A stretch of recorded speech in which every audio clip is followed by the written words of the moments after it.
Dim the lights, settle in, and let us step back in time. Not into a time, really. Into something older. Deeper.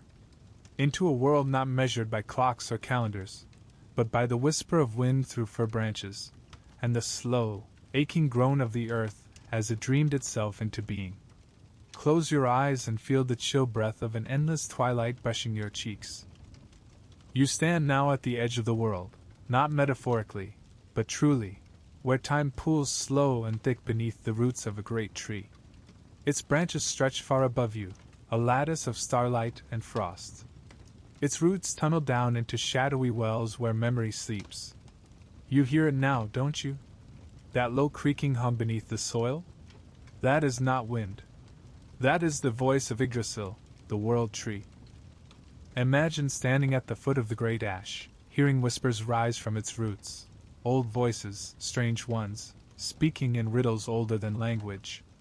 They tell of fire and ice, of gods born from frost, of giants who drank moonlight, of men carved from tree trunks and fed on stories. This is no myth. This is a map.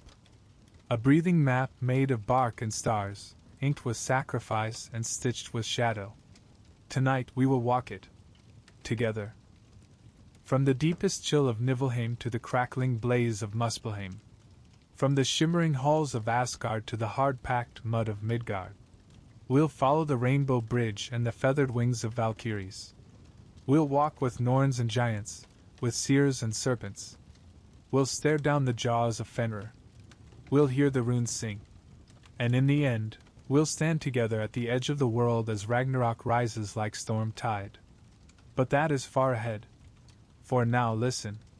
The wind stirs. The tree shivers. And somewhere in the 9 realms, the first breath of creation begins again. Let us begin, where all things do, at the roots. Breathe slowly. Feel the air change. The ground beneath you is no longer the familiar soil of your world, but something older, a dark, rich loam that hums faintly beneath your feet, as if the earth itself were a living thing. It is. You stand at the base of a tree so vast your eyes cannot find its crown. The trunk rises like a mountain carved from living wood, bark furrowed and pale as ash in firelight. Its roots dive into the deep places of the cosmos, drinking from wells older than the sun. Its branches reach not just into the sky, but across worlds, a green canopy that bridges stars and storms. This is Yggdrasil. Not a tree in the way your mind understands trees. Not something you could plant or fell.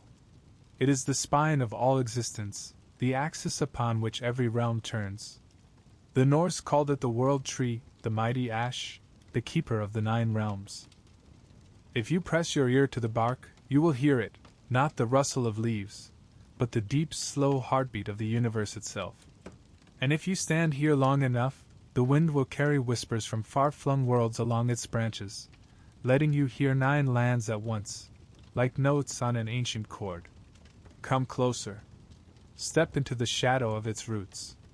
Here, at the lowest reaches, the air is cold and wet, laced with the scent of ice older than memory. This is Niflheim, realm of mist and frost, a place of endless fog where rivers of ice creep like ancient beasts. Its waters are venomous, its winds flay flesh, and deep within lies Hvergelmir, a roaring spring that bursts all rivers. Around it coils the dragon Nidhogg, gnawing eternally at the root of the world tree. You can almost feel the tremor of his teeth through the ground. But opposite the cold, in a blaze of impossible heat, lies Muspelheim, the realm of fire. You don't walk into Muspelheim. You are consumed by it. The air there is a storm of embers, the ground a living sea of flame. The fire giant Surtur waits there with his burning sword, a blade destined to set all realms aflame at the world's end. The heat of Muspelheim licks even the farthest branches of Yggdrasil, a reminder that creation and destruction are always entwined.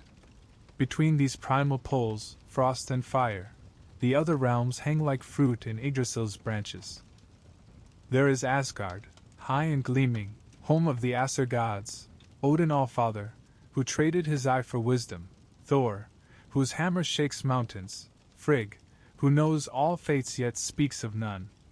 Asgard is a place of gold-roofed halls and endless feasts, but also of watchtowers and walls, for even gods keep out enemies. Midway down the tree, there is Midgard, the middle enclosure, the world of humans. To the gods, it is small and fragile, a tender ring of green and blue wrapped in the vast seas. But here in Midgard, people forge iron, tell stories, and dream under the same stars that shine over the gods themselves. Midgard is linked to Asgard by Bifröst, the rainbow bridge, shimmering with all colors of the sky and guarded by keen-eyed Heimdall. Beyond Midgard lie stranger realms. Vanaheim, the home of the Vanir gods, masters of fertility, sea, and wind. The Vanir are older than the Aesir, their power rooted in earth and growth, their magic deeper and subtler. Once they warred with the Aesir, and though peace was made, there are some who say it was never truly kept. Alfheim, realm of the light elves, beings radiant and swift, who move like sunlight through leaves. Their beauty is said to be dangerous, a thing that can blind the unready heart. Svartalfheim, also called Nidavellir, the deep halls of the dwarves. Here the ringing of hammers is endless, for it is they who forge treasures for gods and kings alike. Odin's spear Gungnir, Thor's hammer Mjolnir, Freyr's ship Skidbladnir. And there is Jotunheim, land of the giants, the Jotnir, beings as old as the tree itself. Some are fierce and monstrous, others wise and strange, but all are bound to the fate of the gods, whether in alliance or in enmity. Mountains are their bones, rivers their veins. Last, there is Helheim, the realm of the dead who did not fall in battle. It is ruled by Hel, daughter of Loki, whose face is half beauty and half decay. Helheim is a place of stillness, where the air is thick with memory. It is not a place of fire and torment, but of silence and shadows, where the dead wait without knowing what they wait for. These 9 realms are not separated by empty space, but twined together in the living body of Yggdrasil. Every leaf tremble sends a shiver through all worlds. Every wound to its bark ripples across existence. The Norns tend to its roots.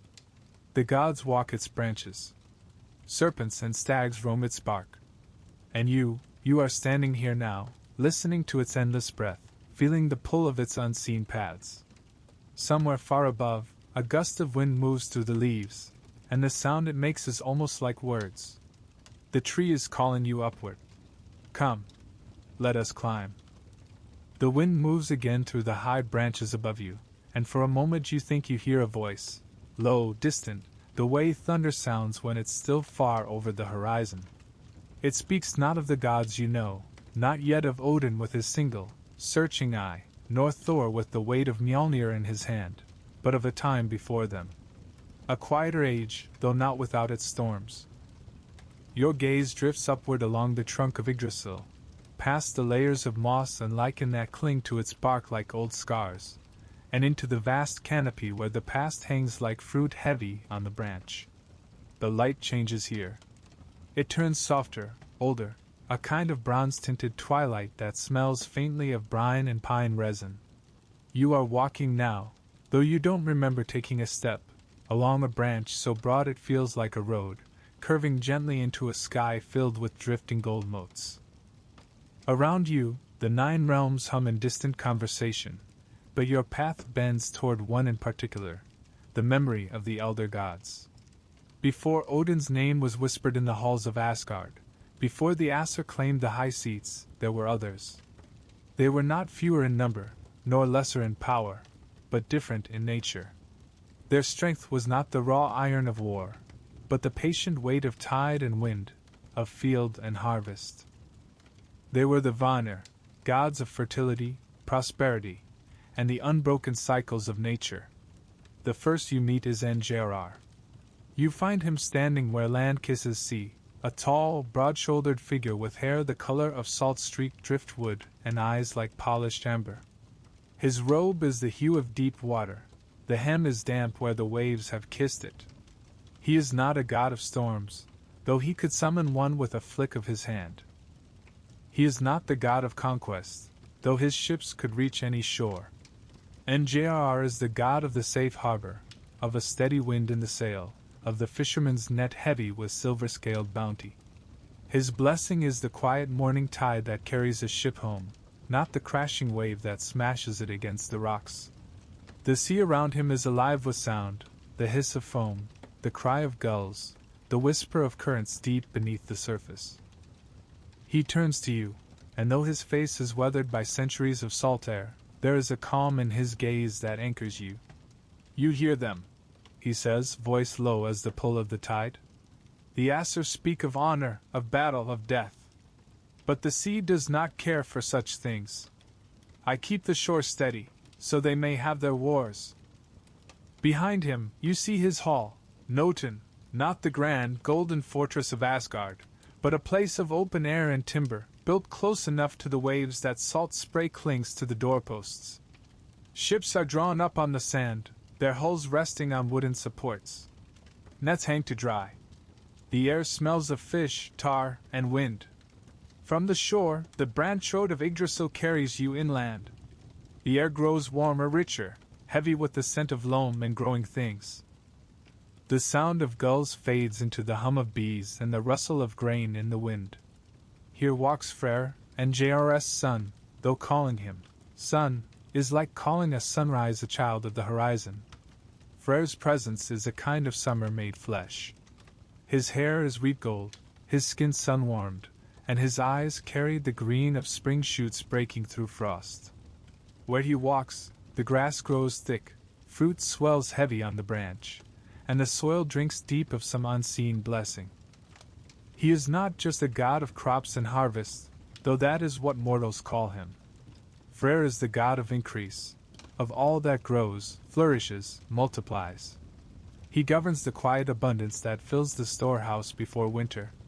Slung at his side is no war sword, but something stranger, an antlered helm, a gift from the wild stag whose life force runs through the deep woods. His most precious possession is Gullinbursti, the golden-bristled boar, forged by dwarves. Its mane shines in darkness, lighting his path. When Freyr greets you, his voice is warm, but it holds the weight of seasons, the certainty that summer will end, and that winter will follow. Remember, he says, prosperity is not for hoarding. It is for planting. Feed the land, and the land feeds you. You follow him through fields where barley sways in golden waves, where apple trees bend under their own weight.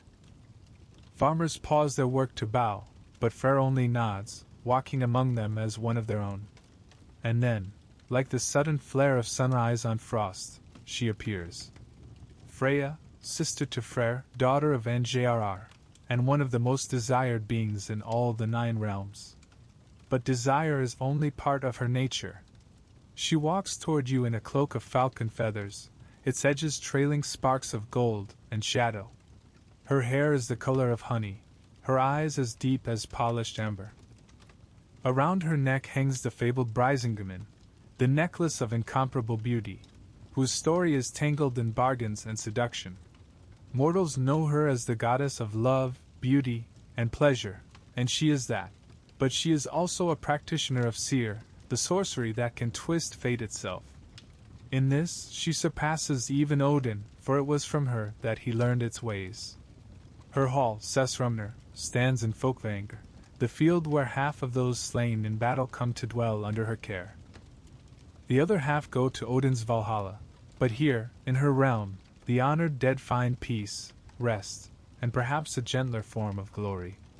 She stops before you, studying you as though you were a rune carved into wood. You think beauty is harmless, she says softly, but beauty is power. Love can bind more tightly than chains, and when wielded with will, it can shape the world. There is a flicker in her gaze, not unkind, but sharp, and you realize she is measuring not your looks, but your worth. These 3, Njrr, Freyr, and Freya, are the heart of the Vanir. But they are not alone in this elder age. There is Tyr, the one-handed god, who belongs to the Aesir in later tales but whose roots stretch back to older orders. In this time before Odin's rise, he is a god of oaths, law, and the binding word. His hand, both of them still whole, here in this older memory, is strong not for the grip of a sword, but for the clasp of an agreement. You find him in a hall where warriors and chieftains gather not to feast, but to settle disputes. The air is thick with the sound of voices, the smell of smoke and wool. At the center stands Tyr, tall and broad, his eyes sharp and unwavering. An oath spoken in his presence cannot be broken without consequence. He is the one who binds men to their word, who ensures that promises stand even when swords do not. When you meet his gaze, you feel as though every lie you have ever told rises to the surface, visible in the clear reflection of his eyes. The law, he says, is not a wall to keep men in line. It is the rope that keeps the world from drifting apart.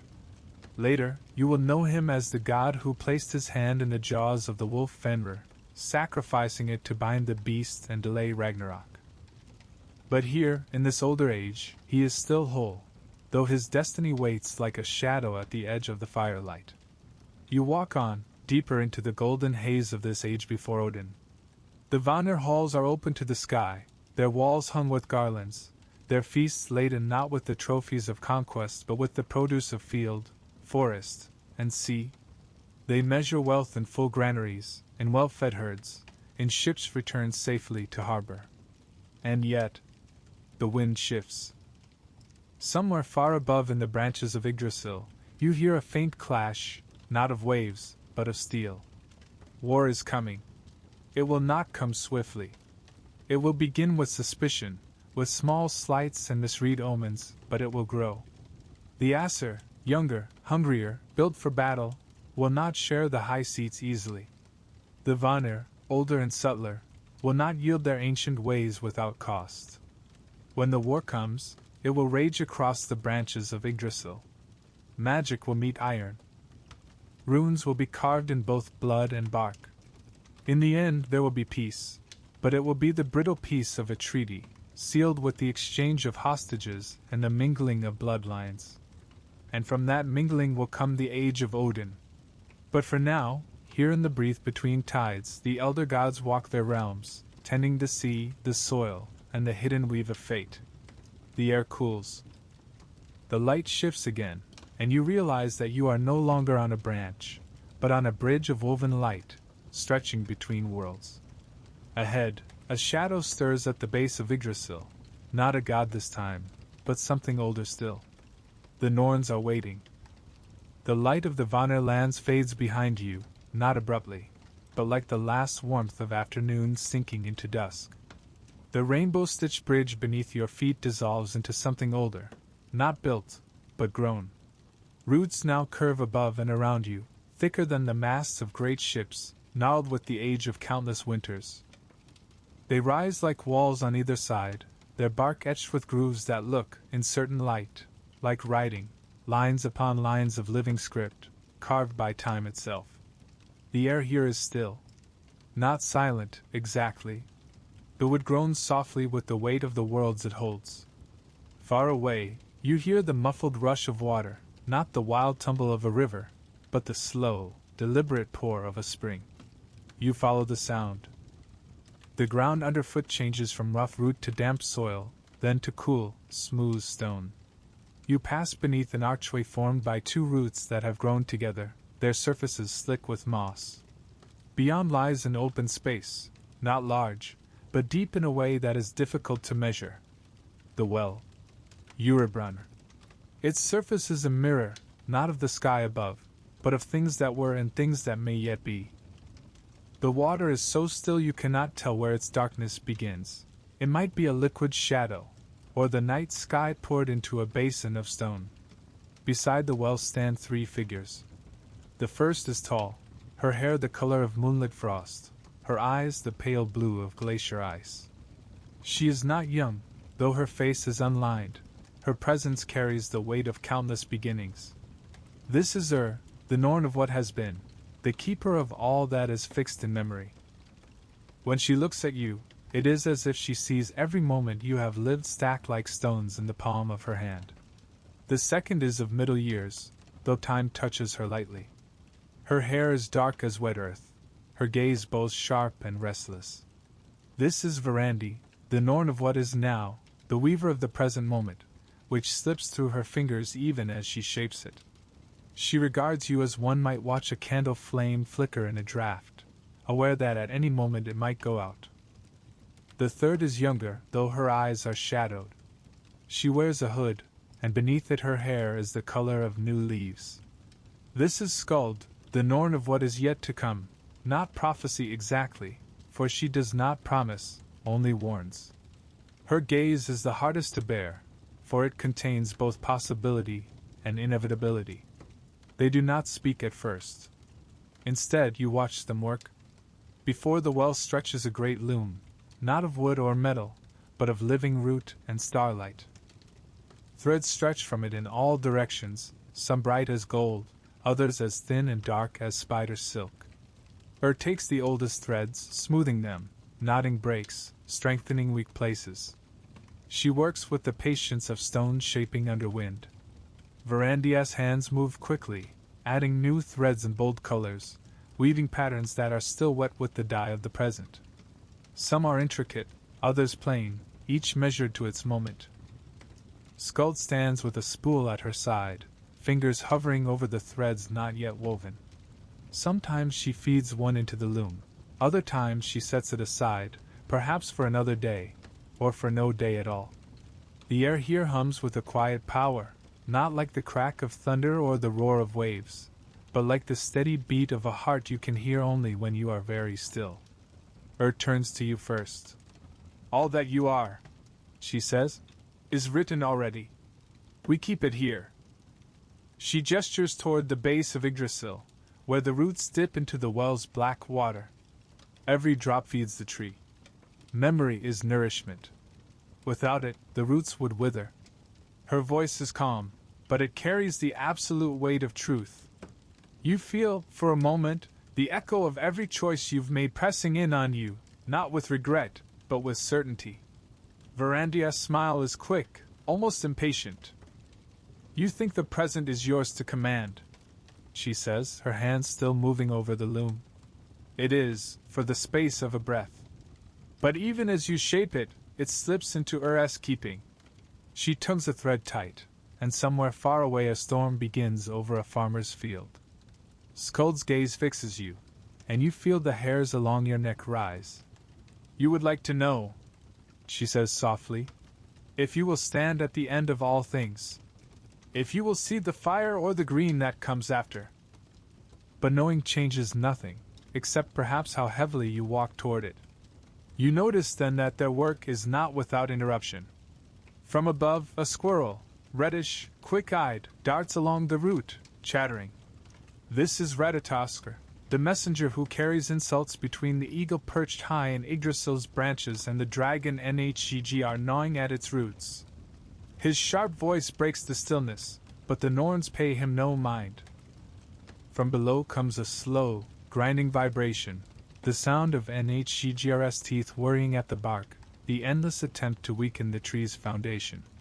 You think of the Vanir's fields, of Njr's shore, of all the realms resting on these roots, and the sound feels like a warning.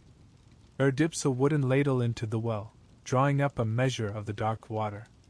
She pours it over the roots, and where it falls, the bark brightens, the grooves deepening as if the tree were drinking deeply. This is how the worlds endure, she says. Not by strength of arms, but by tending what is beneath them. They let you step closer to the loom. The threads nearest you shimmer with familiarity, events you recognize, choices you remember making. Others are strange, though you somehow know they are yours as well. Some stretch long into the pattern, their color unbroken. Others fray and end abruptly, tied off to threads belonging to others.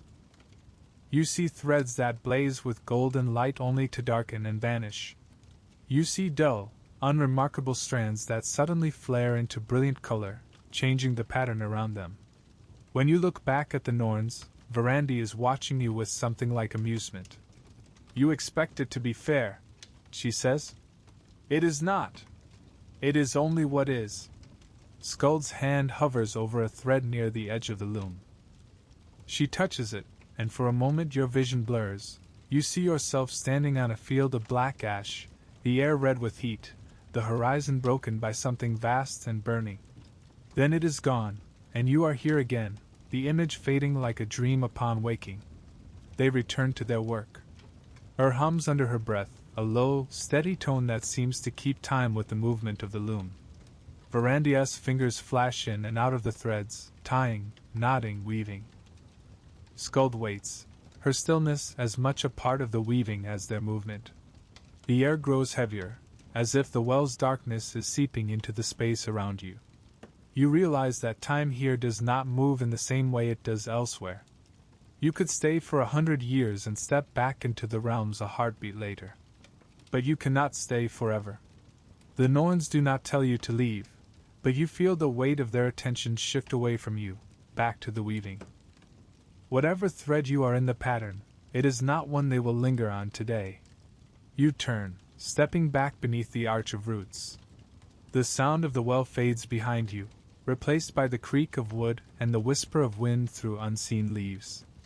The path ahead slopes upward, curving toward light. You catch the faint, metallic ring of a chisel on stone, the first echo of the runes. The next part of the journey waits. The roots slope upward beneath your feet, slick with moss, until the damp dark of the Norns' grove gives way to a pale gleam ahead, a light neither from sun nor moon, but from something older, sharper. You hear it before you see it. Not the soft hum of weaving, but the clear, deliberate tink, tink, tink of metal biting into stone. Each strike echoes along the roots and bark, as if Yggdrasil itself is carrying the sound to every corner of the 9 realms. The air here smells of cold iron and newly split wood. It is not the scent of war, but of preparation. You crest the rise and find yourself in a clearing high in the tree's great body. The bark underfoot is smooth here, worn by countless feet, and scattered across it are stones, not fallen from anywhere, but grown here, as if the tree itself had pushed them up like teeth. Upon each stone are marks. Not pictures. Not letters in the way your mind first wants to name them. They are runes, carved shapes that feel less like symbols and more like doors, each one opening onto a force you can sense, but not fully name. Some are deep and angular, their lines cutting into the stone like the bite of an axe. Others curve subtly, their edges worn by centuries of touch. A man kneels by one of these stones, chisel in hand. He is tall, broad in the shoulders, his beard streaked with gray, his single eye bright and unblinking. The other socket is hidden beneath a shadowed brow, the skin drawn tight with an old, deliberate pain. Odin. But not the Odin of the high throne yet. This is the seeker, the wanderer, the one still learning.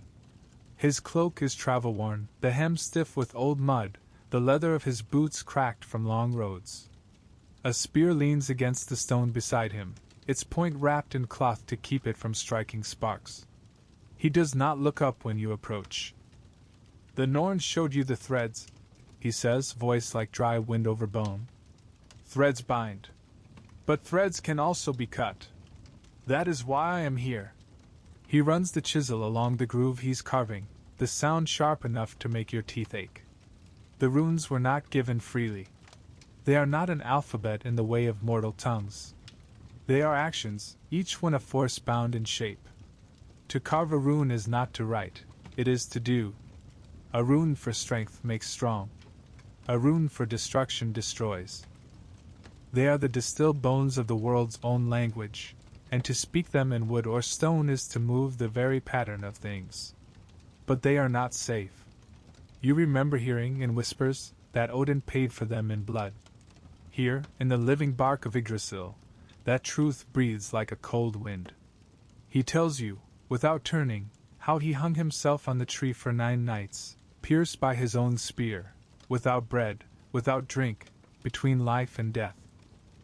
Not as sacrifice to another, but as an offering to himself, to that deep, hidden self that lay beyond the reach of the body. For 9 nights he hung, his vision filled with shadow and fire, the roots below him whispering with the voices of the dead. On the 9th, the shapes came, not as lessons, but as a flood of knowing, each rune a truth pressed into his mind with the force of a blade. When he awoke, the rope marks still raw around his neck. He could see them not only in stone, but in the branches of trees, in the cracks of ice, in the paths of stars. He gestures for you to kneel beside him. Your fingers brush the surface of the stone, tracing the fresh-cut line of a rune still rough with dust. The moment you touch it, a shiver runs through your hand, up your arm, into your chest. Images flash. A ship cutting through a storm, a warrior standing alone against the hull of enemies, the creak of ice underfoot. The rune is Algi's, the elk, the shield, the protection. Carve it on a door, Odin says, and a man may sleep safe. Carve it on the prow of a ship, and it will find its way home. But carve it in the wrong place. He lets the thought hang, the unspoken weight of ruin settling between you. You look around the clearing and realize each stone bears a different mark. Tawaz for honor, Radho for the road, Kenas for the torch that reveals and burns alike. Some stones glow faintly in the shadow, as if the rune carved there is still awake. It is not only Odin who carves here. Farther along the curve of the clearing, others work. Some are gods, others mortal smiths and poets who have found their way here in dreams or death. They do not speak much, but you can hear the scrape of metal on stone, the low murmurs as they test a line or sharpen a blade. A woman with hair the color of iron shavings runs her fingers over a rune carved into her forearm, not in ink, but in scar.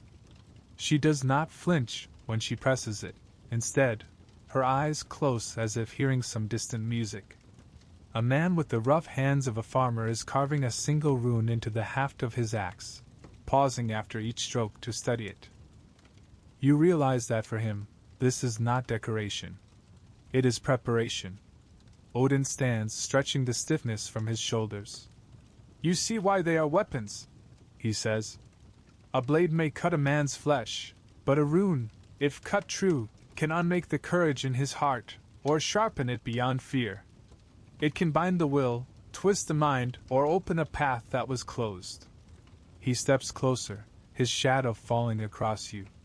And they are not for the unready. A man who carves a rune without knowing its full shape is like a child swinging a sword longer than he is tall. The cut will fall, but on whom? The sky above the clearing shifts.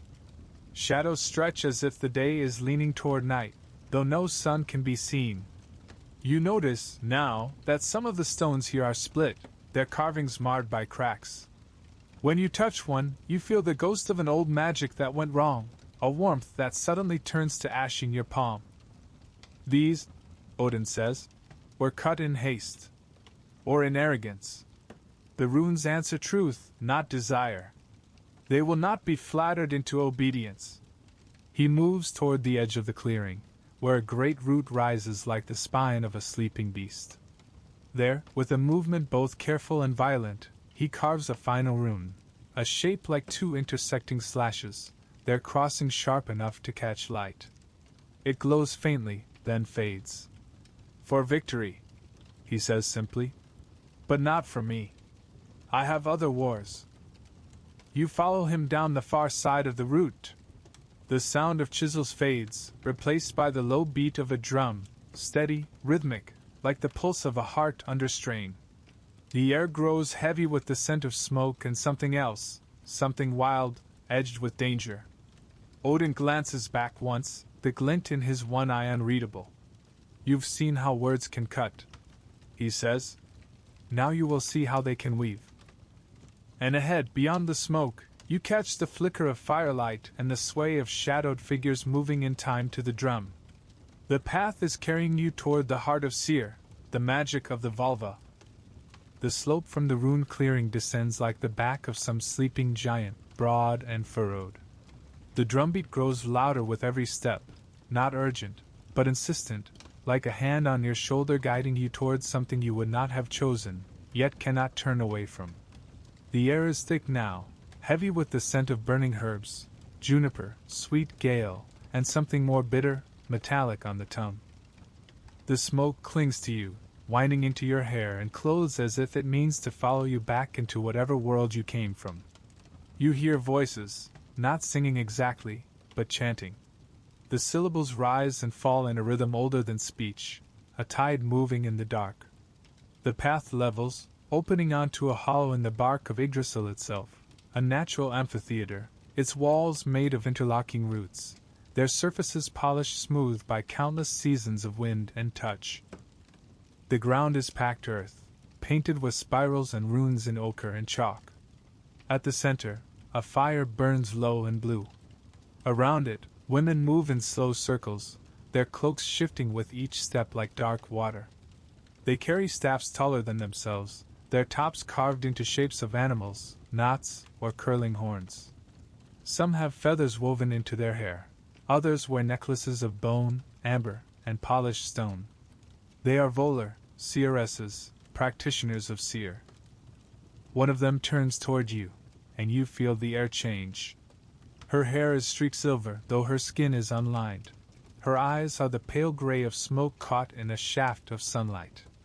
She regards you without surprise, as though she has been expecting you for longer than you have been alive. "This is not the magic of runes," she says. Her voice is soft but threaded with steel. "The runes carve. They strike. They change by cutting. Seer weaves." She gestures, and the circle opens enough to draw you in. The rhythm shifts. A drum takes up a faster beat. A rattle shakes in counterpoint. The women begin to chant in unison, the words coiling into one another until meaning blurs and only the sound matters. The Volva who spoke to you lifts her staff. The carved head catches the firelight, a raven's beak sharp and curved. She plants the butt of it into the earth with a thud, and the chant deepens, the fire flaring in response. You feel it first in your skin, a tingling, as though the air itself has thickened and is moving over you like water.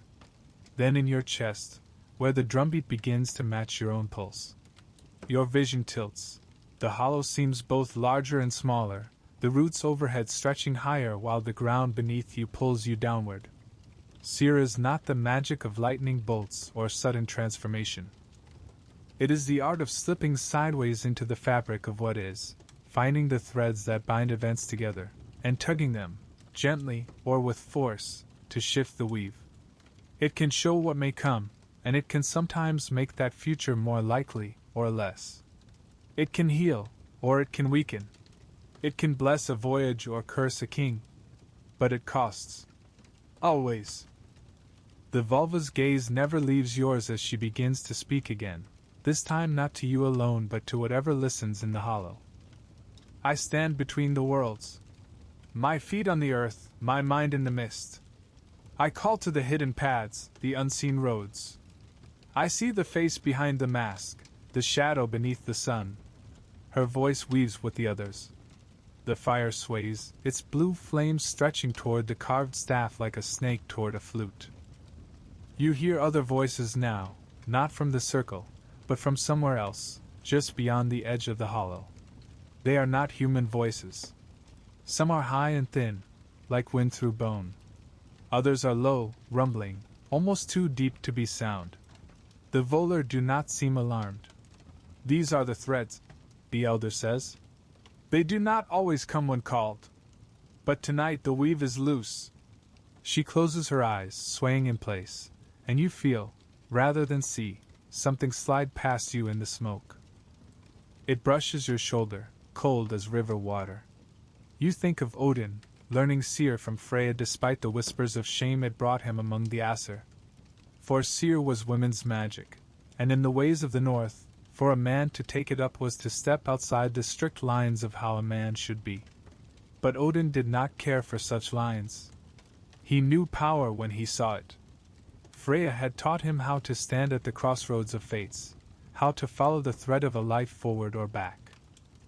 She had shown him how to send the mind beyond the body, riding in the shape of bird or beast. She had shown him how to knot a man's luck until it withered, and how to unknot it again. Here, in this hollow, you see that legacy living still.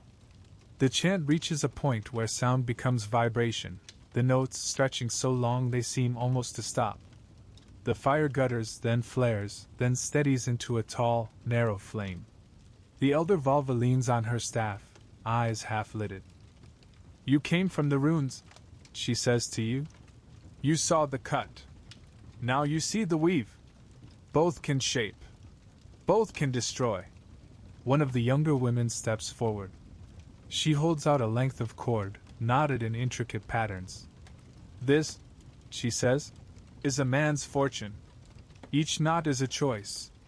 Each twist a turning. We can tighten them, or we can loosen them. She tugs at one knot, and the cord seems to shiver, the pattern shifting as if it were alive. Somewhere far away, you think you hear a shout, of pain or joy you cannot tell. The air grows heavier. The smell of the herd sharpens, filling your lungs. You feel your balance tilt again, though your feet have not moved. The elder lifts her staff one last time. To see is to change, she says. Even if you do nothing, you have changed the weave by looking. The drumbeat slows. The rattles fall silent. One by one, the women step back from the fire. The hollow feels wider now, the air thinner, as though whatever had gathered here has withdrawn. The elder nods toward the path that curves upward from the far side of the hollow. You have seen enough for one night. The bridge waits. You climb again, the smoke thinning, the air sharpening with the scent of cold water and wind. The roots beneath your feet narrow into a ridge, and ahead, you see light refracting into 1,000 shifting colors. The bridge of light spans the void between realms, shimmering against the dark. At its far end, a lone figure stands watch, his hand shading his eyes though no sun burns above. The guardian of the Bifröst is waiting, and the path leads you straight toward him. The last curl of sear smoke drifts past your cheek and vanishes into the cool wind that greets you. The hollow is gone now, swallowed into the deep bark and roots behind, and the sound of the drums has faded into memory. You are climbing, though the ridge beneath your feet feels less like a root and more like a beam of some vast, unseen structure, its surface cool and slightly yielding, as if it were alive. And then you see it. The ridge broadens and sharpens into a line of light, not a single color, but 1,000, woven so tightly they blur and pulse like the veins of a living creature. This is no simple rainbow stretched against the sky. It is Bifröst, the bridge of light. It does not hang idly in space. It arcs with the tension of something constantly straining, as though it's the only tether between two worlds that would otherwise drift apart. The air hums here. You feel it in your teeth, in your bones. The light under your feet is solid yet somehow always moving, the colors sliding like oil on water, sometimes quick, sometimes slow, according to some rhythm you cannot hear. At the far end of the bridge stands a figure. He is tall, with the stillness of stone that has stood against centuries of storms. His armor is pale, scaled like fish yet gleaming like frost in sunlight. A sword rests at his side, not drawn, but close enough to his hand that you know it has been drawn at less than a heartbeat's notice. This is Heimdall, the ever-watchful. His eyes, gray shot with light, scan the space around you, through you, beyond you. He does not simply look at things. He looks through them, into their hidden seams. You have the unsettling sense that he is not seeing you in this moment alone, but in every moment you have been and will be. Step carefully, he says, and the words seem both warning and welcome. His voice is deep, but not loud. It's the kind of sound you would hear even in the middle of a roaring gale. Heimdall was born of 9 mothers, sisters, all of them daughters of the sea.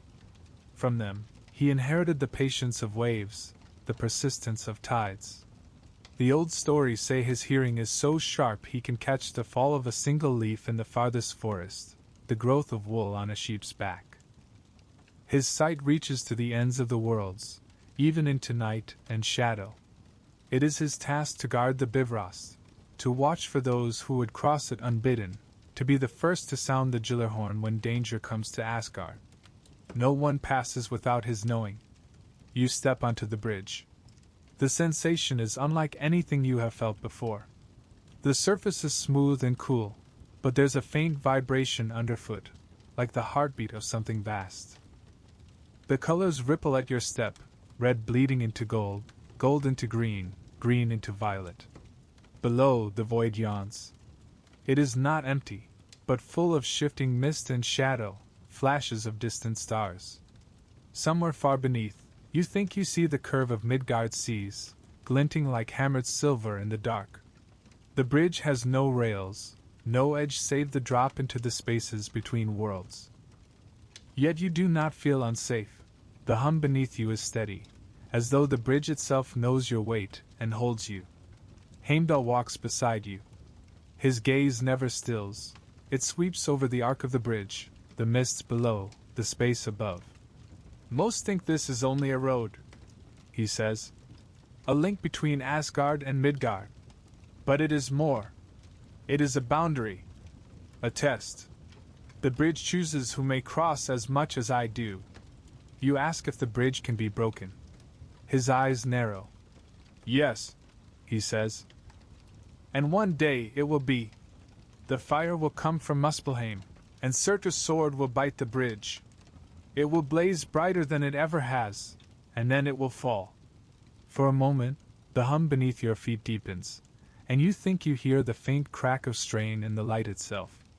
Then it steadies, and Heimdall's expression smooths into the watchful calm of a man used to carrying such knowledge. The wind is sharper now, pulling at your clothes. You are nearing the crest of the bridge, the highest point between worlds. Here, the colors are brightest, so bright they sting your eyes, though you cannot look away. The light is not just around you, it is in you, sinking into your skin, your bones, your thoughts. Images flicker in it, scenes that vanish when you try to focus. A hall of gold, firelight spilling from its doors. A ship with a dragon's head sailing through mist. A wolf's shadow stretching across snow. Heimdall slows his pace. The bridge remembers everyone who has crossed it, he says. If you listen, you can hear their footsteps. You stop. Beneath the hum, there's another sound, faint, like a whisper underwater. Steps. Hundreds of them. Thousands. Some heavy with armor, others light and hurried. Some you feel rather than hear, the weight of spirits moving between realms. The descent begins. As you walk down the far slope, the air warms. You see the shimmer of golden roofs, the gleam of polished wood, the flash of banners in the wind. The gates of Asgard rise ahead, tall enough to make you feel small even here on the bridge's height. At the foot of the bridge, Heimdall stops. You will go on, he says. But remember, every path here leads to another choice, another debt. And the bridge always knows who returns and who does not. His gaze holds yours a moment longer, then turns back to the arc of light stretching behind you toward Midgard. Already his watch resumes, as if you were never there. You step from the last sliver of shimmering light onto solid ground. The change is startling. The hum is gone, replaced by the muffled quiet of the air just inside Asgard's walls. From somewhere beyond the gates comes the sound of horns and the clash of steel, not in battle, but in the rhythmic cadence of training. Above it, faint but clear, the song of women's voices drifts, voices that call not to the living, but to the dying. The Valkyries are near, and the path is leading you straight to them. The bridge's glow is still in your eyes as you pass beneath Asgard's gates. The shadows here are different, sharper, edged with the gleam of burnished metal and the flicker of torches. The first sound to meet you is steel on steel. Not the ragged chaos of battle, but the measured cadence of practice, the steady rhythm of blades meeting, parting, meeting again. Between each strike comes the low murmur of instruction, the thud of boots on packed earth. But there is another sound woven through it, higher, clearer, almost too pure to belong to this place of iron and sweat. Voices, strong yet strangely distant, singing in a language you do not know but somehow understand. It is not a song of comfort. It is a summons. You follow the voices through a wide courtyard lined with shields hung on wooden frames. Some are plain, their surfaces darkened by age, others gleam with fresh paint and new patterns, red boars, black wolves, golden serpents. Beyond the courtyard lies a field of pale grass, its blades whispering in the wind. The training ground gives way to open space, and there, moving through the air with the certainty of hawks, are the Valkyries. They are not the delicate maidens some songs pretend. They are tall, strong, their armor close-fitted and bright with the polish of constant care. Each carries a spear, the tip catching the light as they descend and rise again. Their horses, great beasts with manes like streaming banners, move as if the air itself were their road, hooves striking nothing, yet thundering in your ears. You watch one wheel in mid-flight, her braid whipping like a lash behind her. She leans low over her horse's neck, eyes fixed on something far away, perhaps in another realm entirely. The voices you heard before are theirs, though their lips are not moving. The song comes from somewhere deeper, resonating from chest to air to earth, as if they are singing directly into the marrow of the 9 realms.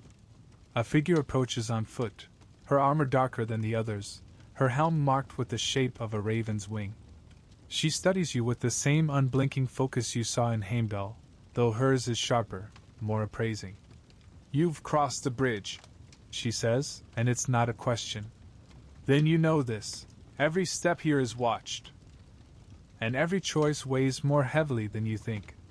She rests the butt of her spear on the ground, the metal ringing against the stone. "We are not here to carry the brave to feast and song because they are brave. We come for those who have kept their oaths, who have stood when standing was costly. Courage without loyalty is only fire without fuel, bright but brief." She gestures toward the sky. Above the field, 2 flocks of riders wheel apart like a parting tide. One set rides toward the west, where the clouds darken into the golden glow of some far-off hall. The other drifts eastward, toward a softer light, pale and steady, like sunlight through birch leaves. The first are bound for Valhalla, Odin's hall. The second are destined for Folkvanger, Freya's field. The raven-winged Valkyrie begins to walk, and you match her pace. She speaks of the 2 paths as if reciting something old, but with the weight of one who has lived it many times. "In Valhalla," she says, "the chosen fight again each day. Blades clash, shields break, and at the day's end all wounds are healed. The night is for feasting, endless meat from the boar Sarenmir, endless mead from the goat Aaron. They train not for glory alone, but for the last battle, when the Gyllerhorn will sound." Her gaze shifts toward the eastward riders. "In Folkvanger there is no endless fighting. There is peace, but not idleness. The honored dead tend the fields, keep the stories, teach the young among the spirits. There is music there, and the slow work of making things grow. Freya chooses those who have loved fiercely, not only in the way of lovers, but in devotion to kin, to land, to cause. They are not idle, for the cycles must continue even when the war comes. You pass beneath a line of tall spears planted in the earth like a forest of steel. Feathers hang from some, strips of cloth from others. The wind catches them, and for a moment you think they are moving like living things, dancing to the rhythm of the Valkyrie's unseen song. The raven-winged one stops before a long, low mound covered in grass. She kneels and touches the earth. "Here lies one who kept his oath though it killed him," she says. "He died far from battle, but when the time came, I carried him eastward." Freya herself took his hand. She straightens. "Do you understand? Valor is not always the swing of a sword. Sometimes it is the holding of a promise." The riders above begin to descend. You watch as 2 of them dismount in midair, their horses vanishing in a shimmer of light, and kneel beside the body of a fallen man on the field's edge. His armor is dented, his face pale. One Valkyrie lays her hand on his chest, the other murmurs something too low for you to hear. A light like dawn spreads over his body, and then he rises, whole and unbloodied, his eyes wide as he looks at them. He does not resist when they guide him upward. The air folds around them, and in the next heartbeat they are gone, lost to one of the two paths you cannot follow. The raven-winged Valkyrie turns back toward the heart of Asgard. You will see both halls before your journey ends, she says. But not yet.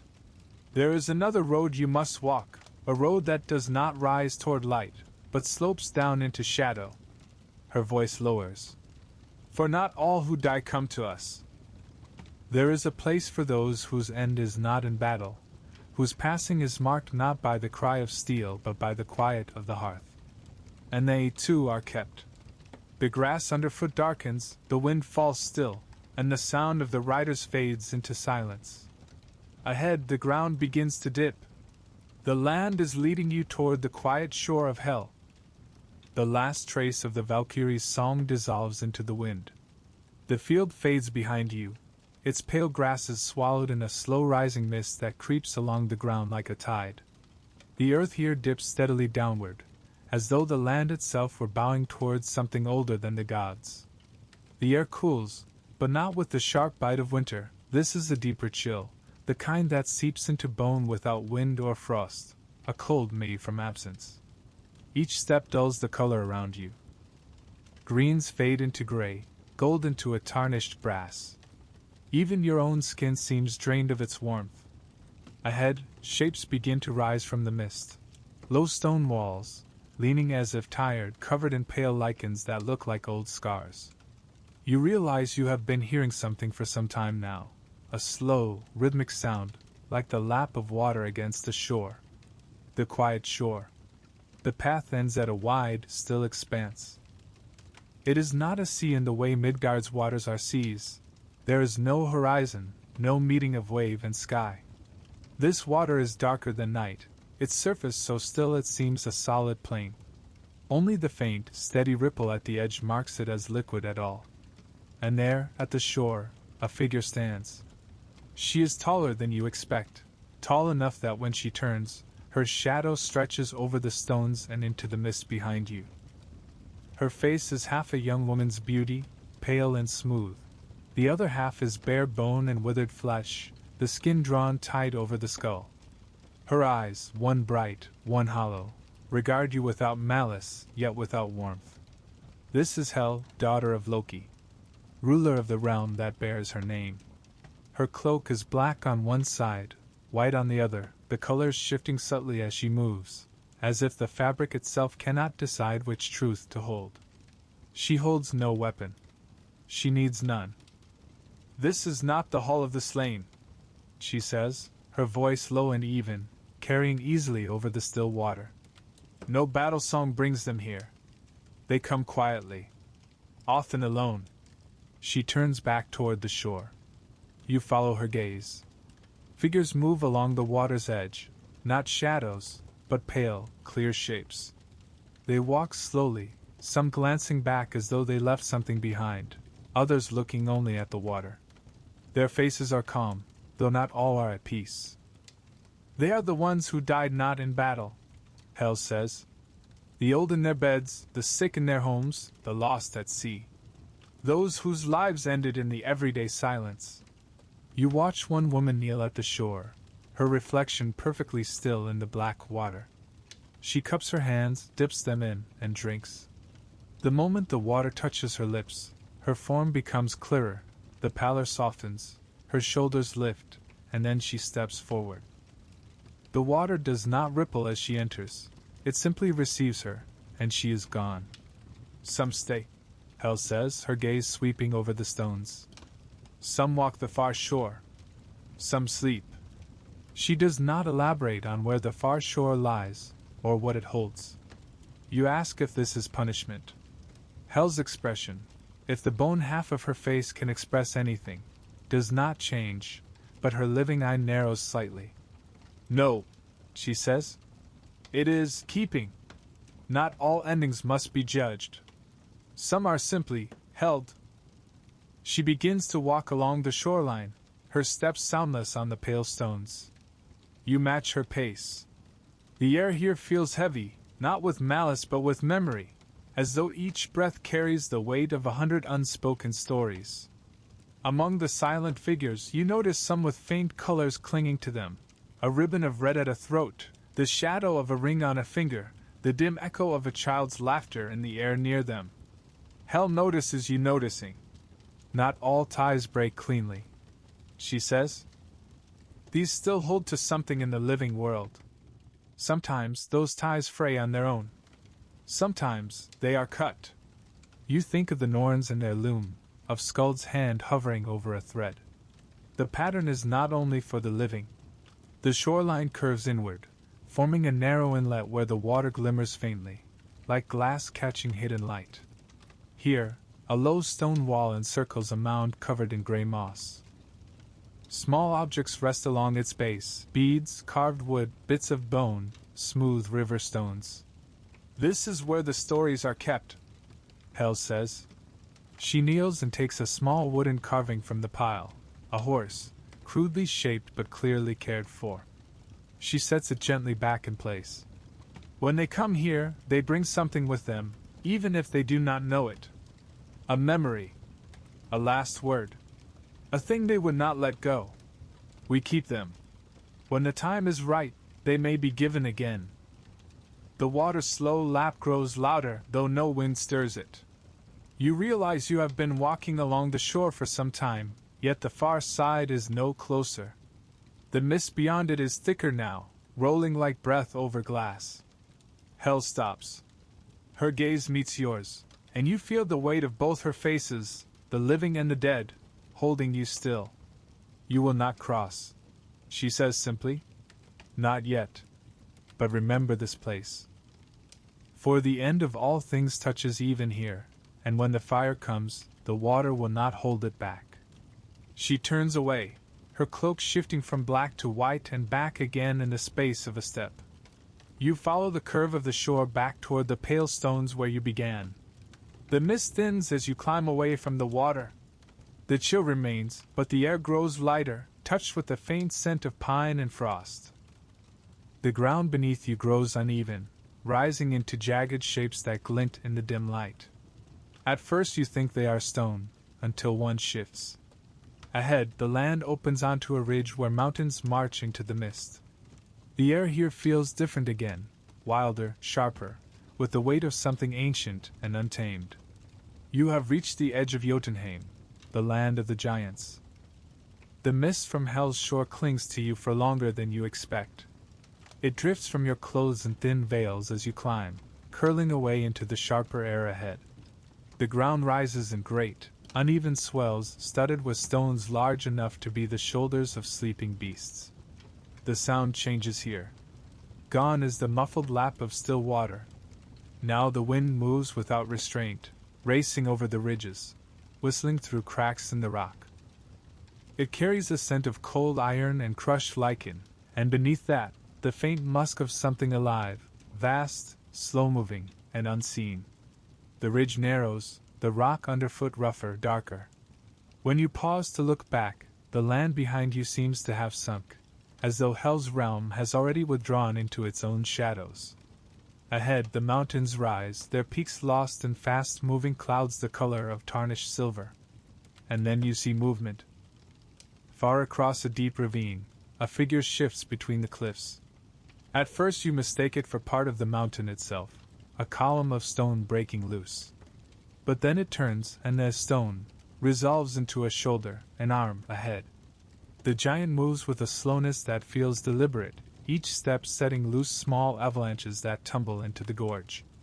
This is Jotunheim, the land of the Jotnar, the giants.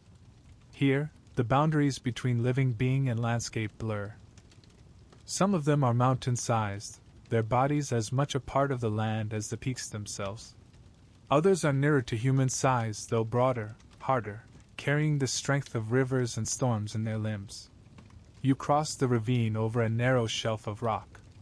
The wind tears at you, carrying distant sounds, the crash of boulders, the rumble of ice calving from a cliff, the low, deep laugh of something that does not fear being heard. On the far side, the path widens into a high plain. Here the ground is littered with boulders, some freshly broken, their insides glittering with veins of quartz. Between them grow sparse, tough plants, wiry grass, low herbs with silvered leaves. And among them, more movement.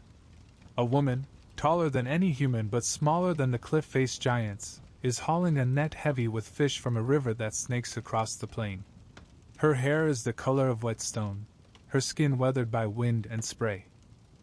When she sees you, she lifts a hand in greeting, not warm, not hostile, simply acknowledging. Her voice, when it comes, is like water over rock. Outlander, you've come far.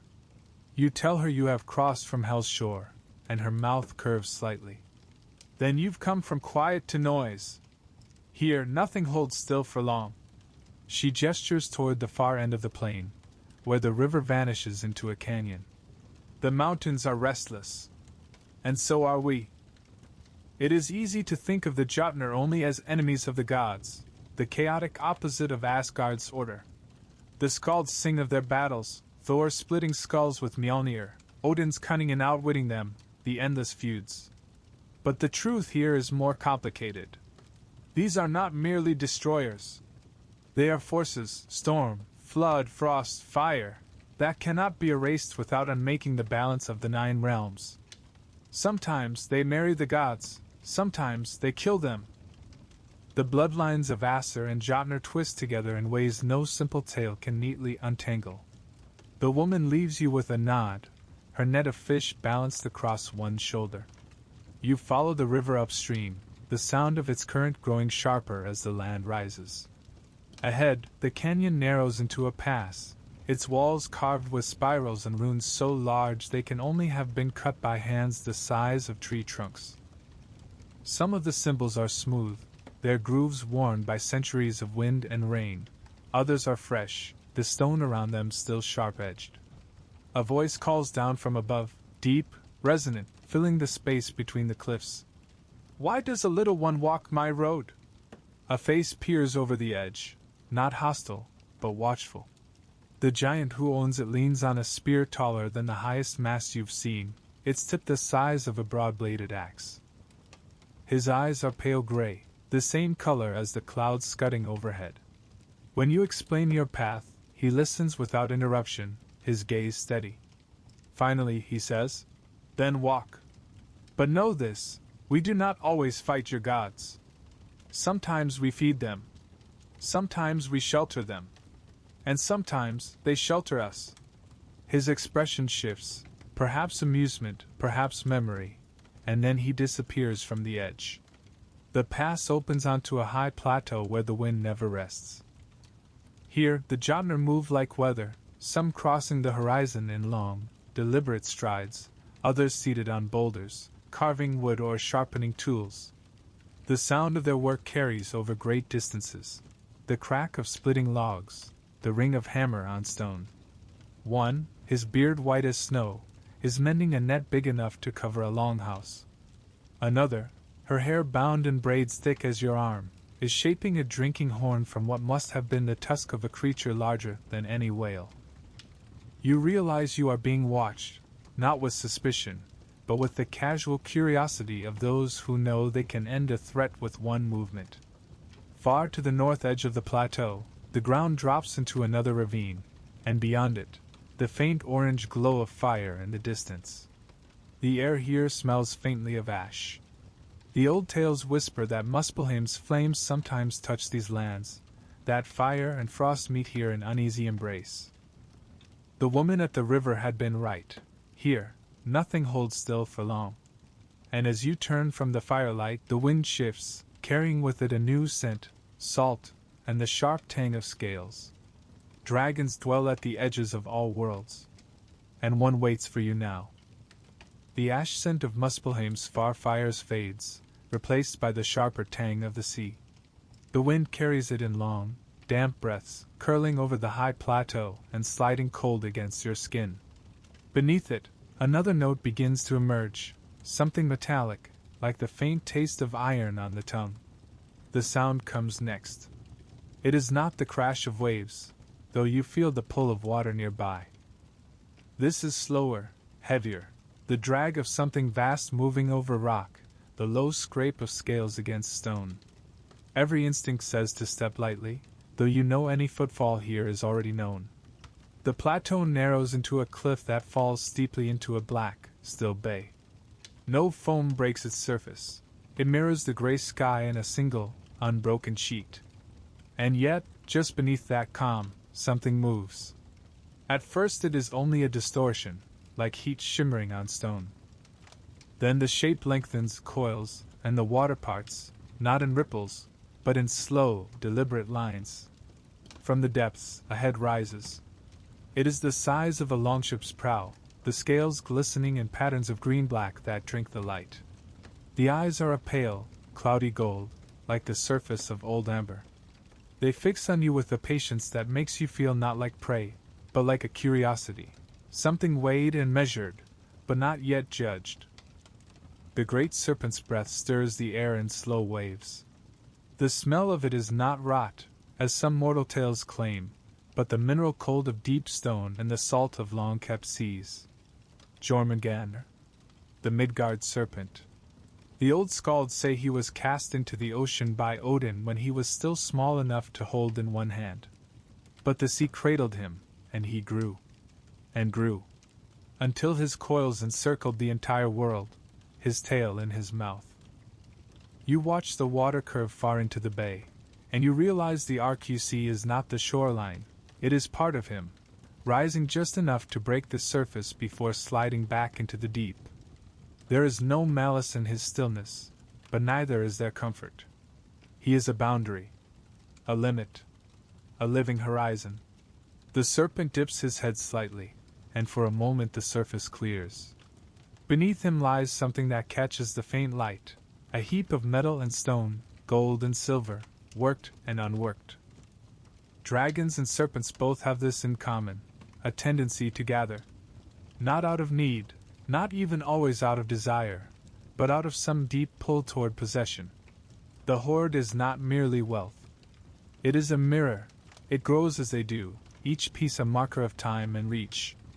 But greed changes things. You have heard of Fafnir. Once a man, some say a dwarf, he killed his own kin for the sake of gold, taking not only the treasure but the curse ring at its heart. Greed did not merely twist his mind, it changed his body, drawing him down into dragon shape. His hands became claws, his breath a weapon. He slept curled around his hoard, not out of rest, but out of fear it might be taken. When Sigurd came, guided by the wisdom of Regan and the counsel of birds, he did not charge the beast in open battle. Instead, he dug a trench where the dragon would pass and waited beneath it. When Fafnir came, Sigurd thrust his sword upward into the soft place beneath the scales. The dying dragon warned him, or cursed him, that the treasure would bring only ruin. And it did. Greed, in these stories, is rarely about coins or jewels. It is about the refusal to let go, of power, of love, of control. The gold only gives the hunger shape. You glance back at Jormungandr. His coils shift, and you notice no such tight clutching of treasure. What lies beneath him is not hoarded in fear. It is simply there, as inevitable as the stones on the bay floor. He does not chase ships. He does not raid shores. He waits for the day when he will rise fully, and the sea will follow him inland. The day of Ragnarök. A sudden movement breaks the stillness, a dark shape arcing from the water toward the far cliffs. For a heartbeat, you think it is part of the serpent. But it is smaller, though still immense by mortal scale, a drake, wings folding as it lands on the rock. Its scales are duller than Jormungandr's, its body leaner, but its eyes are bright with the restless gleam of possession.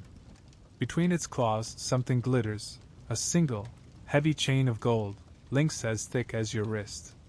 It crouches low, curling its tail around the chain.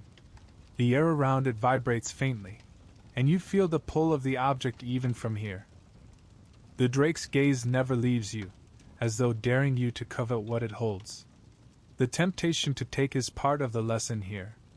In the halls of the gods, treasures are gifts, a sword, a ring, a ship, made to be used, passed on, woven into the life of the people. Here, the gift is frozen, locked in the grasp of one who will never use it, will never share it, will only own it. And the cost of such ownership is always isolation.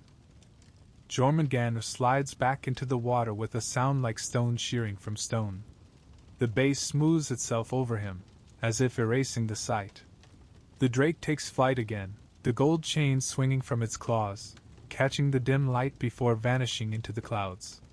You are left with the sound of the tide, though here, it is more breath than wave, and the metallic tang still on the air. The wind shifts again, and with it comes a different scent, cool, still, with the faintest trace of something ancient and sweet, like honey left in a sealed jar for centuries.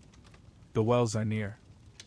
The metallic tang of the serpent's bay fades slowly, washed from the air by a gentler scent, faint honey, dry reeds, the coolness of deep water untouched by sun. The wind carries it inland, over low ridges where grass grows sparse and pale, where stone rises in long, flat shelves pitted by centuries of rain. The sound of the tide is gone now. In its place is silence, not empty, but full. A silence like a closed book, heavy in the hand, its weight promising that what lies inside cannot be unread. Your steps slow without thinking. Something in the air here tells you that haste would be noticed. The land dips into a shallow hollow, its rim marked by upright stones blackened with age. Within, the ground is carpeted with soft moss, green and gray, so thick your footfalls make no sound at all. At the center there is water. It is not large, no wider than a few paces, but its surface is darker than night, darker even than hell's still shore. The air above it does not shimmer, it bends, as though light itself is reluctant to pass over. This is Mimisbrunner, Mimir's well. The stories say that long before Odin was the Allfather, he came here seeking what lay in its depths, not prophecy in the quick, bright way of a seer's trance, but the slow, crushing weight of true knowing. He found Mimir, the guardian, whose name means the rememberer. Mimir would not give the water freely. Wisdom is not a thing you can drink without price, he told Odin. It is not a cup you can empty and then walk away unchanged. The price was high, and not as payment, exactly, but as proof. To see with the water's sight, you must give up one of your own. Odin did not hesitate. He plucked the eye from his head and dropped it into the depths, where it lies still, watching from the other side of the water. Only then did Mimir offer the horn of the well to his lips. The water is not clear. It is not even entirely water as mortals know it. It is memory distilled, every act, every choice, every thread in the loom of the 9 realms. It does not show images alone, it shows the roots beneath them, the causes and costs that weave together to make what is. Those who drink from it do not simply see, they remember things that have not yet happened, and cannot be sure if they are visions or memories of a future already set. You kneel at the edge. The surface does not move, but when you look into it, you feel the tug of something deep below, not pulling you down, but pulling something out of you, a strand you did not know was loose. In the black mirror of the water, your reflection shifts. Behind you stand figures, some you know, some you don't, some who have not yet been born. The ground at your feet flickers between green grass, snow, and ash. Your own eyes look back at you from the water, but one is missing. You lean back, breaking the gaze. The air feels heavier now, as though the well has set its weight on you without you drinking a drop. The moss stirs behind you. A figure steps into view, tall, robed in gray, his beard streaked with silver and white. His head is hooded, but you see that one eye is clouded, the other sharp as a raven's. Odin. He does not greet you. He looks past you, into the water, as though checking a familiar place for any change. When he speaks, it is not to you alone. The water does not forgive. It only tells. You may learn the shape of what is to come, but knowing will not change it unless you are willing to be its cost. You think of the eye in the well. You think of the sea serpent's slow breath, the Norns' loom, the knots of seer. Every truth you've met on this path has demanded something in return, blood, memory, a shift in the weave that cannot be undone. And here is the heart of it. Wisdom is not a shield. It is a weight you choose to carry, knowing it will bend your back and change your steps. Odin turns from the well and begins to walk toward the far edge of the hollow. His pace is steady, as if he knows you will follow. The moss gives way to bare stone, the air sharpening with the tang of forged smoke and hot metal. Somewhere ahead, you hear the deep, measured ring of hammers. It echoes through the stone like the heartbeat of the earth itself. The dwarves are at work. The last ripple of the well's silence fades as the first pulse of the forge reaches you, a deep, metallic thrum, steady as a drumbeat in the bones of the world. The ground beneath your feet changes from moss to bare rock, warm in patches as though the heat below is close to breaking through.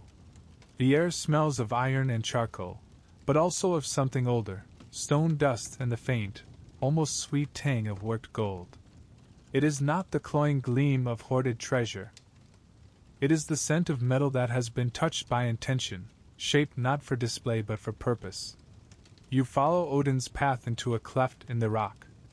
The light inside is low, but it moves, shifting in time with the sound of hammering, flaring orange and dimming again in a steady rhythm. The tunnel slopes downward, the walls narrowing and then widening suddenly into a cavern lit by the glow of several forges.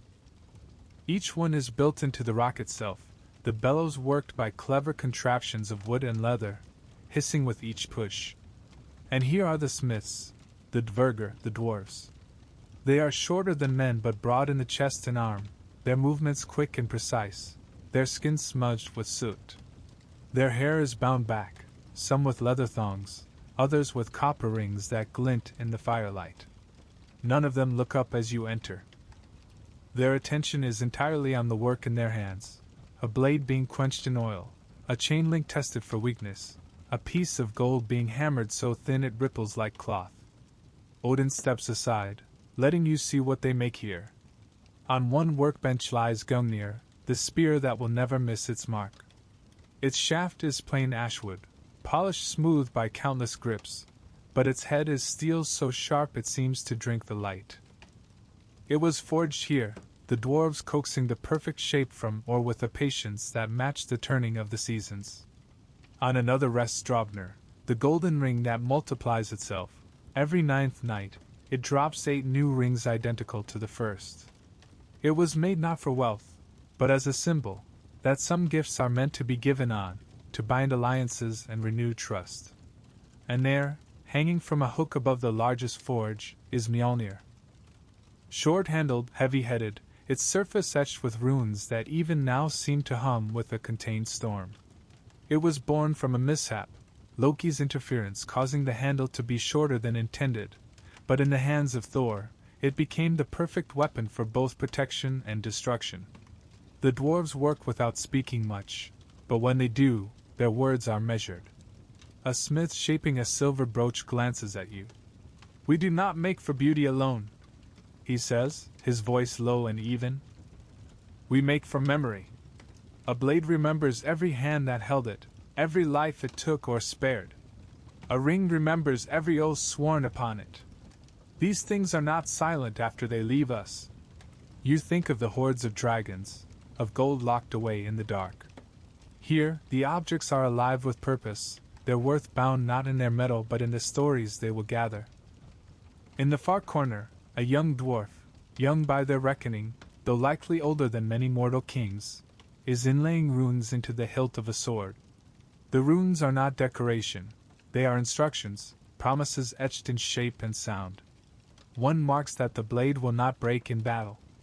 Another that it will return to the hand of its owner if lost. He catches you watching and says, "A gift carries the maker's intent.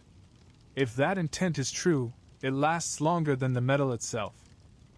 Odin moves again, leading you past racks of finished works, helms shaped to turn a blow, axes weighted to fall true, cups designed so that no poison can hide in them.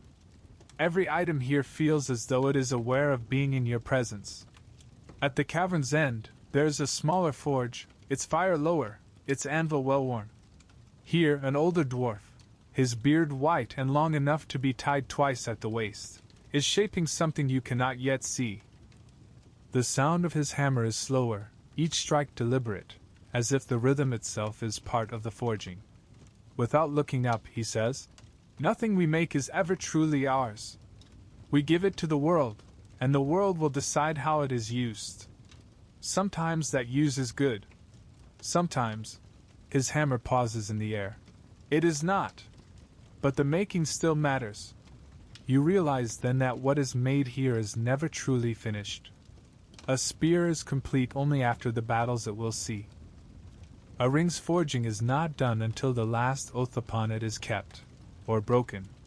The object remembers, even when the hand that held it is long gone." The forge light dims slightly as Odin turns toward another tunnel branching upward. The air here is cooler, tinged not with smoke but with salt and wind.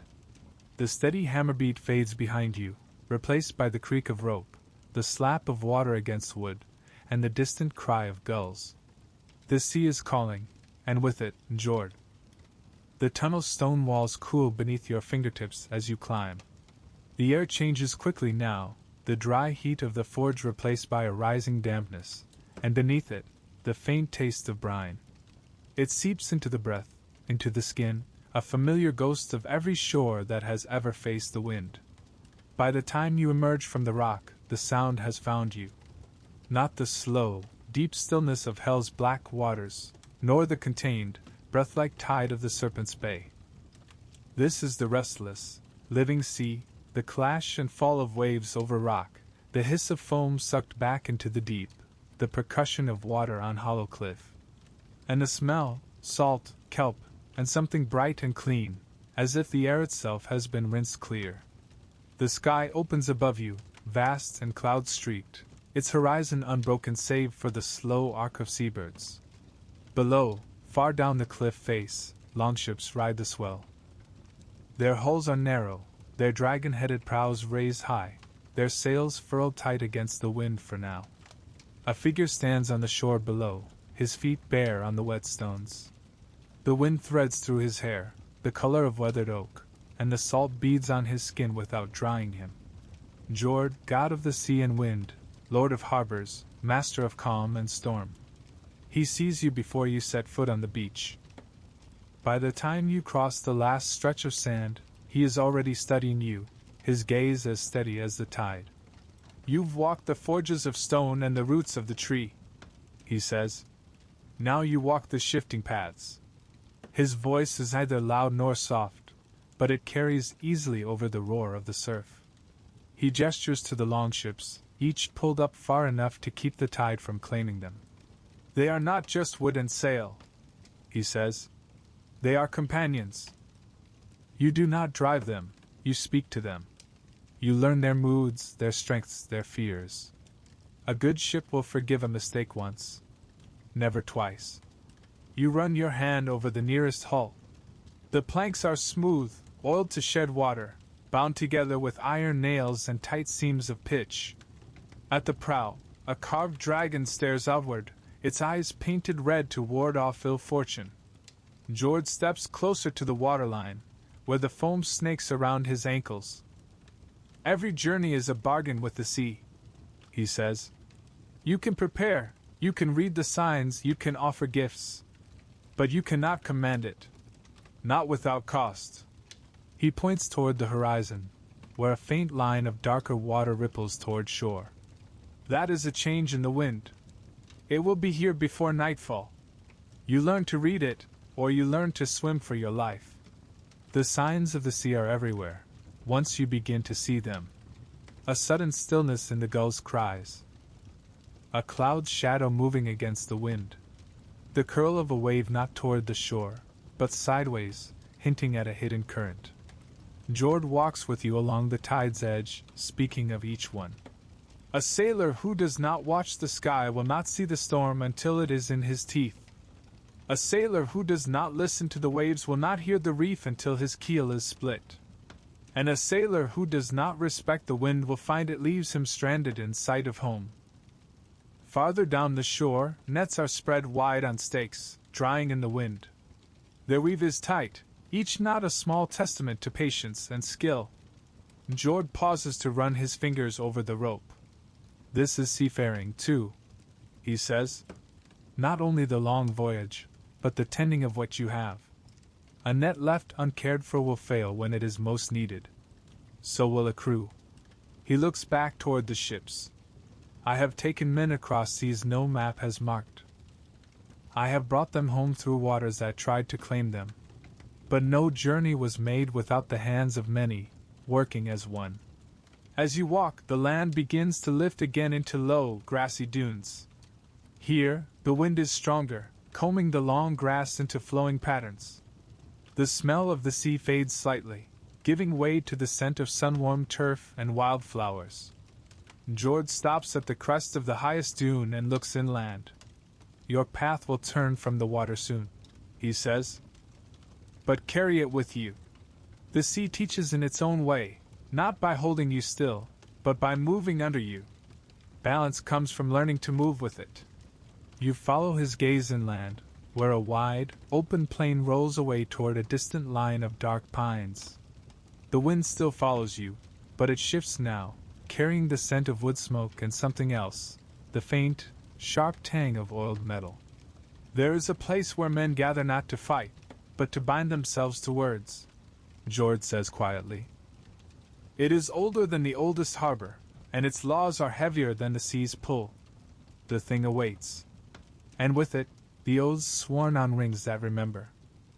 The dunes slope downward into the plain, each step soft at first and then firmer as the grass thickens underfoot. The roar of the waves falls away, replaced by the sound of wind moving over open land, a deep, steady hush, like breath through a great hall. Ahead you see people moving toward a rise in the center of the plain. It is not a fort, nor a temple, but something older in its authority, a circle of stones, each as tall as a man, worn smooth by generations of weather and hands. Between them, the grass is flattened into well-trodden paths, and in the middle stands a single table of stone, waist-high, polished by centuries of elbows and the weight of decisions. This is the thing, the assembly where free men gather to settle disputes, make laws, and bind themselves to promises. It is both court and council, and its voice is older than many kings. You draw closer and hear the low murmur of voices.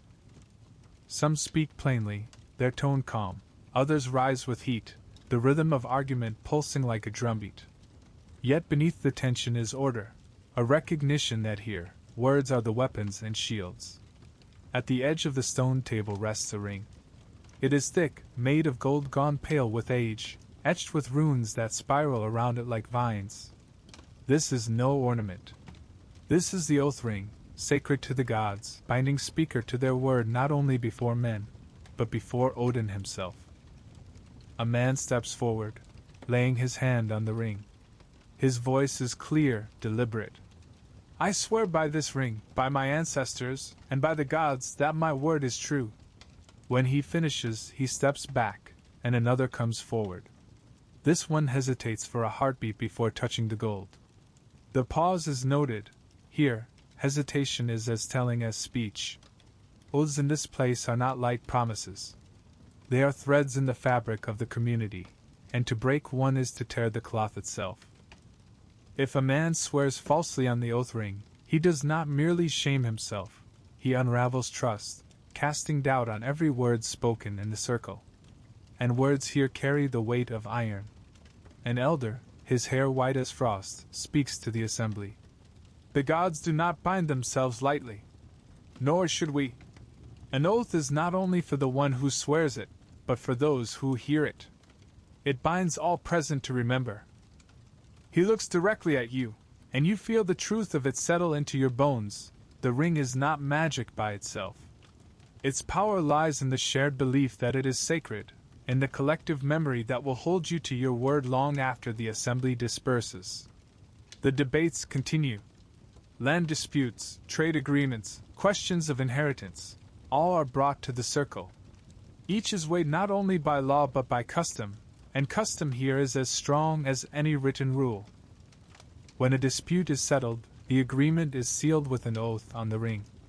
Sometimes it is followed by the clasping of hands, sometimes by the sharing of drink.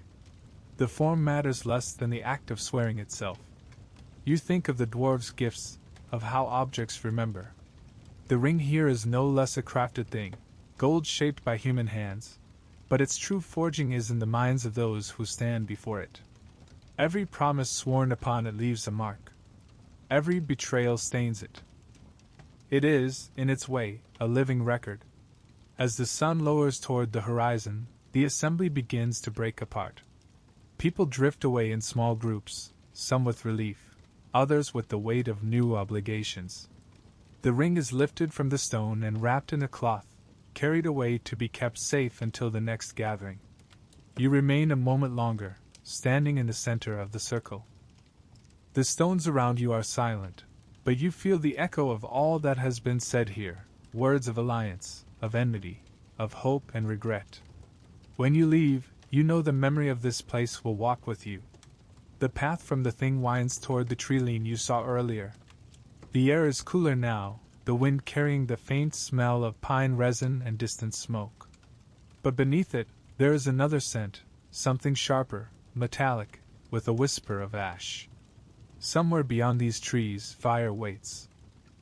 Not the controlled fire of a forge, nor the hearth fire of a hall, but the consuming flame that will sweep across all realms. You are walking toward Ragnarök.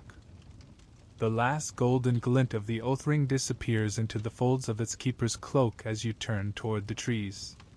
The air grows stiller here, but not quiet. The sound changes from the open wind of the plain to the softer, denser murmur of branches swaying above. Pine needles shift in long, whispering strokes, their scent rich and sharp in your lungs. Each step sinks into the spongy carpet of the forest floor. Beneath the layers of needles and moss, roots twist like the veins of the earth, sometimes rising high enough to catch your boot. Somewhere ahead, something cracks, not the small, brittle break of a twig, but the deep, slow split of a tree in strain. The sound rolls away into the distance like the opening notes of a drumbeat. The light between the trees is strange. It dims as though clouds are passing overhead, yet when you look up, the sky is still. The shadows shift anyway, lengthening, drawing toward you as if the trees lean in to listen. A figure steps into the path ahead. She is tall, robed in gray that hangs heavy with the scent of smoke. Her face is pale, her eyes the color of weathered bone. In one hand she holds a staff carved with runes that seem to pulse faintly with their own light. You have seen her before, not this woman exactly, but her like, a Volva, a seeress. And this one carries not the rhythm of seer for shaping a single fate, but the weight of something larger. She speaks in a voice that seems to bypass your ears, sliding instead directly into the bones of your chest. The wolf is unbound. The serpent stirs in the deep. The ash tree groans under the weight of what comes. Her words are not rushed, but there is an urgency beneath them, the way the air smells before a storm. "Do you wish to see?" she asks. The answer does not matter. She is already moving, turning from the path into the deeper wood. You follow, the pines giving way to older trees, their trunks wider, their bark furrowed deep. The air cools, and somewhere, water drips steadily. In the center of a small clearing stands a great flat stone, its surface etched with lines that spiral and cross, forming shapes you almost recognize. The arc of a serpent, the jagged line of fire, the circle of the sun blotted by shadow. The Volva lays her staff across the stone and begins to speak, her voice dropping lower. She tells of Fimbulwinter, the great winter that will come without end, 3 years with no summer between, the ground locked in ice, the sun dimmed to a pale, distant disk. Hunger will walk the realms.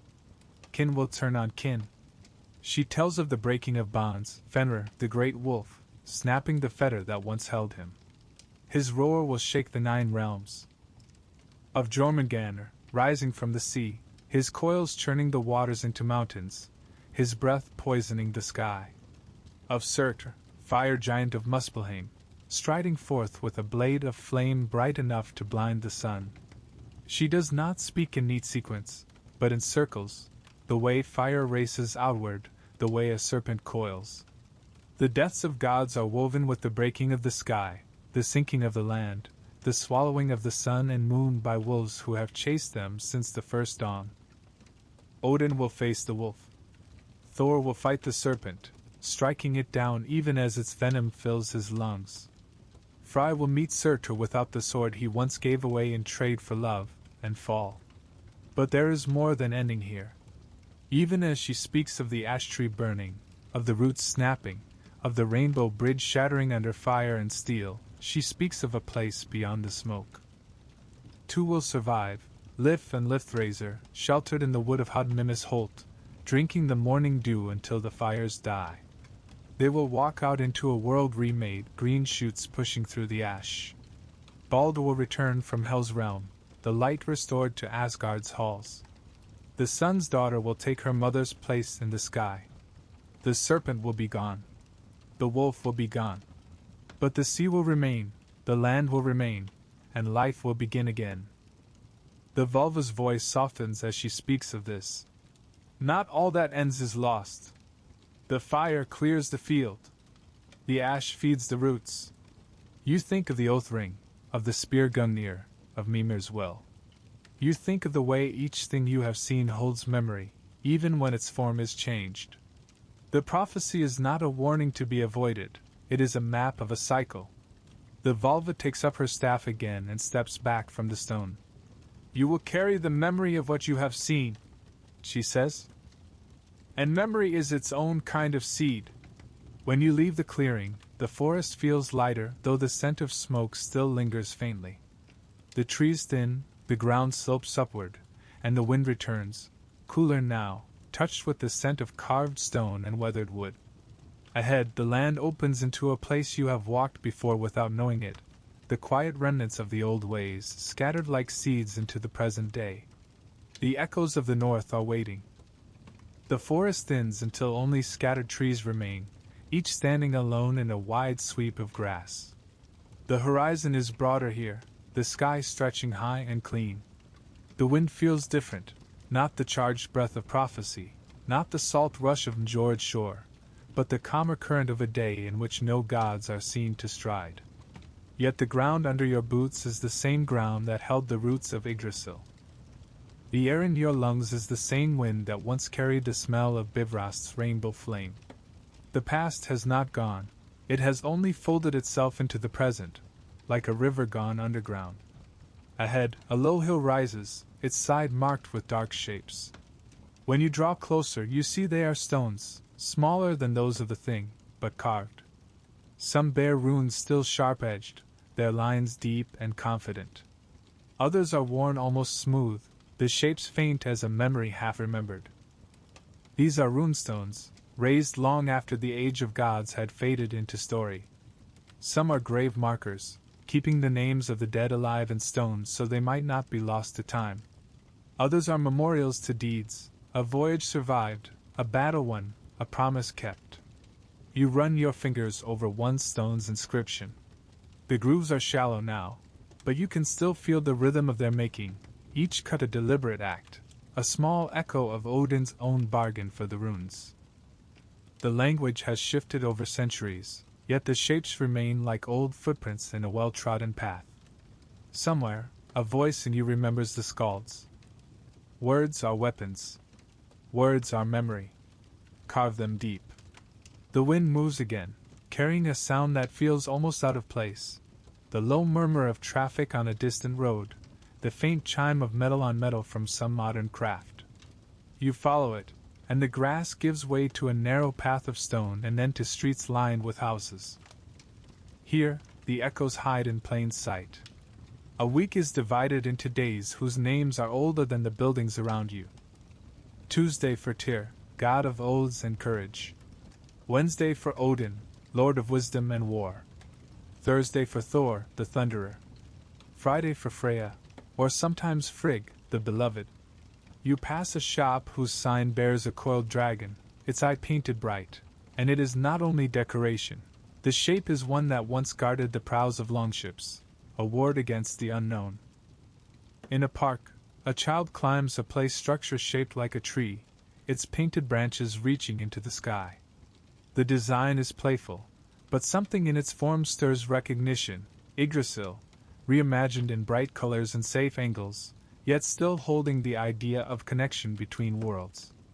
A nearby fountain is topped with a sculpture of a woman holding a horn, a detail unnoticed by most who pass, yet to you she is instantly the figure at Mimir's well, offering not water but memory. The myths have become quiet here, but not silent. They speak in the creak of a sailing ship's mast, in the carved knotwork on a wedding band, in the stories told beside a winter fire when the wind presses at the windows. They live in the instinct to keep an oath, to weigh the worth of a gift not by its glitter but by its use, to see in a storm both danger and the hand of something vast. You think of the 9 realms you have walked, the frost of Niflheim, the fire of Muspelheim, the high walls of Asgard, the quiet fields of Folkvanger, the shadowed shore of Hel, the restless expanse of Jotunheim, the Serpent's Bay, the forges of the dwarves, the halls of Law. They are no longer places you could sail to, but they are still mapped in the mind, waiting to be stepped into in story, in dream, in the quiet between heartbeats. The path before you narrows into a small, winding lane. At its end is a single bench beneath a tree. Its leaves move gently in the wind, casting shifting patterns on the ground, not unlike the branches of the world tree reaching across the sky. You sit. The bench is warm from the afternoon sun. For the first time since you began this journey, there is no sound of footfall, no pull to move on. The air is calm, the wind mild. You realize the journey has not brought you back to where you started. It has brought you here, where the past and present sit side by side. Where the gods are quiet, but not gone. Where the sea still listens for offerings, where the stones still remember oaths, where the stories still breathe. And so, as the light softens and the wind carries the faintest scent of pine and salt, you lean back and close your eyes. Somewhere far above or far within, Yggdrasil still stands, its roots deep, its branches wide, its leaves whispering in a language you almost understand. And perhaps, if you listen long enough, you will.